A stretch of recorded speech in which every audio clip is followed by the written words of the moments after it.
बेलापुर नाम के एक गांव में एक पति पत्नी रहते थे। पत्नी का नाम शीला और पति का नाम रमेश था। वे दोनों बहुत ही गरीब थे। जी सुनिए, आप खाना खा लीजिए, पहले तुम खा लो। जी मैं बाद में खा लूंगी, पहले आप खा लीजिए। आप खा लीजिए, आपको काम पे भी जाना है। मैं भी क्या करूँ शीला, मैं रोज काम ढूंढने की कोशिश करता हूँ पर कहीं भी काम नहीं मिलता है। रोज थक हार कर वापस आ जाता हूँ पर काम ही नहीं मिलता है। तुमने कल से कुछ भी नहीं खाया है। अरे आप मेरी चिंता मत कीजिए, ठीक है तो लाओ दे दो। घर में थोड़ा सा ही जो है दाल चावल बना हुआ होता है तो शीला रमेश को वही दे देती है और रमेश वह खाकर शीला से कहता है कि आज मैं पूरी कोशिश करूँगा कहीं से पैसे कमा कर लेके आऊँ।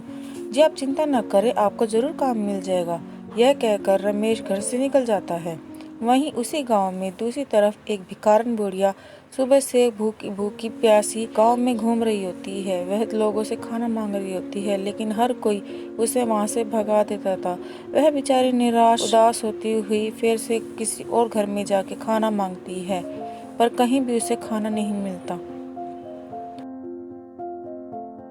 अरे बेटा बहुत भूख लगी है, कुछ खाना दे दो। अरे जाओ जाओ अम्मा, यहाँ नहीं है खाना वाना, चलो जाओ बाहर कहीं देखो और कहीं जाकर। वह बेचारी बुढ़िया फिर से वहां से उदास चली जाती है।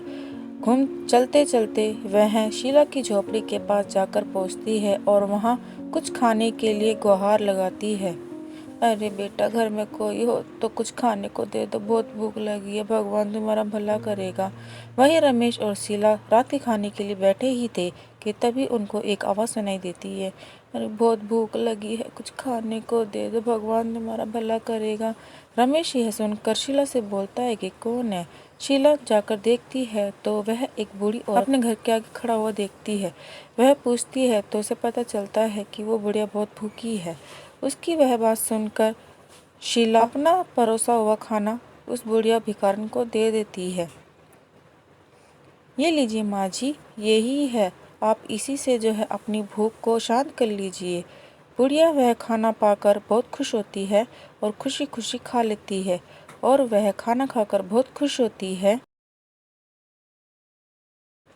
अच्छा तो ठीक है माँ जी, अब मैं चलती हूँ। अरे नहीं नहीं बेटी रुको, मुझे तुम्हें एक चीज़ देनी है। क्या माँ जी?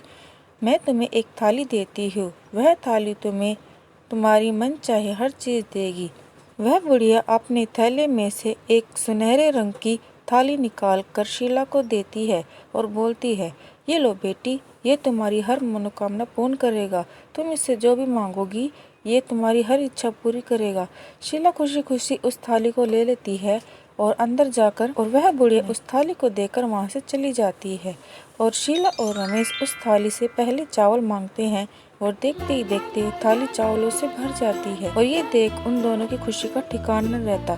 फिर बाद में रमेश उस थाली से थोड़े से पैसे मांगता है और इतना कहते ही थाली पैसों से भर जाती है। ये देख उनको और भी ज्यादा खुशी होती है। फिर रमेश उस थाली से सोना मांगने की मांग करता है और वह थाली सोने के सिक्कों से भर जाती है और इससे इस थाली की वजह से उन दोनों की जिंदगी पूरी तरह से बदल जाती है। जहाँ पहले वे दोनों एक झोपड़ी में रहते थे, एक गरीब वाली जिंदगी बिताते थे, आज वहाँ पर उनका एक ना खूबसूरत मकान है और दोनों की जिंदगी पूरी तरह से बदल गई है। तो दोस्तों हमने इस कहानी से क्या सीखा कि हमें गरीब लोगों की मदद जरूर करनी चाहिए। हम करेंगे तो भगवान भी हमारी पूरी तरह से मदद करेगा। तो आपको ये कहानी कैसी लगी हमें नीचे कमेंट बॉक्स में लिखकर जरूर बताएं।